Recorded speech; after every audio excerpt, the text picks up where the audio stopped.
મિત્રો, હું ઉપલેટાથી advocate Jignesh D Chandravadiya. હાલમાં તમે જોઈ રહ્યા છો આ વીજળી રોડ છે, ચકલીચોરા પાસેનો વિસ્તાર છે.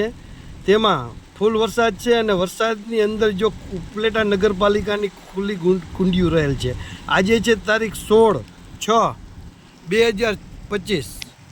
આજ રોજ જે વરસાદ થયેલો છે તેમ છતાં પણ ઉપલેટા નગરપાલિકા દ્વારા કોઈ પણ પ્રકારની ખુલ્લી ગટરો જે છે કુંડીઓ તેની કોઈ પણ પ્રકારની કાર્યવાહી કરવામાં આવેલ નથી. તમે જોઈ શકો છો, એ પહેલી કુંડી બતાવેલી હતી વીજળી રોડ ઉપર. આ બીજી કુંડી પણ જોઈ શકો છો, આ પણ ખુલ્લી છે ઢાંકણ વગરની. આગળ ચાલીએ આપણે, આગળ ચાલતા પણ જોવો છો તમે. જો આ કુંડીમાં પણ ઢાંકણ છે પણ કોઈ જાતની સેફ્ટી ફીચર્સ રહેલા નથી. એ રીતના આગળ જઈએ. આ જૂનો ચંદ્રવાડિયા સમાજ કહેવાય તે આવેલો છે. ત્યારબાદ જો તમે જોઈ શકો છો, અહીંયા પથ્થર મૂકેલો છે. આ પથ્થરની નીચે મોટી એવી કુંડી છે, મોટા ભૂંગરા આવેલા છે. કોઈ પણ બાળક આની અંદર પ્રવેશે તો ગમે ત્યારે બાળક છે તે ડૂબી જઈ શકે તેમ હોય.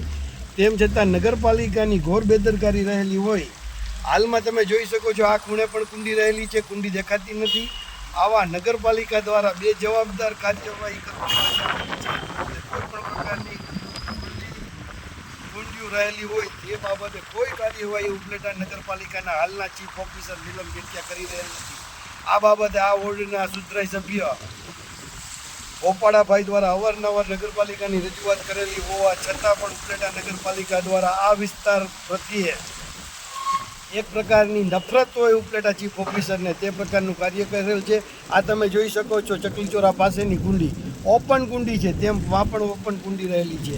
આ પ્રકારની ઘોર બેદરકારીમાં જો કોઈ પણ પ્રકારના બાળકનો કોઈ પણ પ્રકારની કાર્ય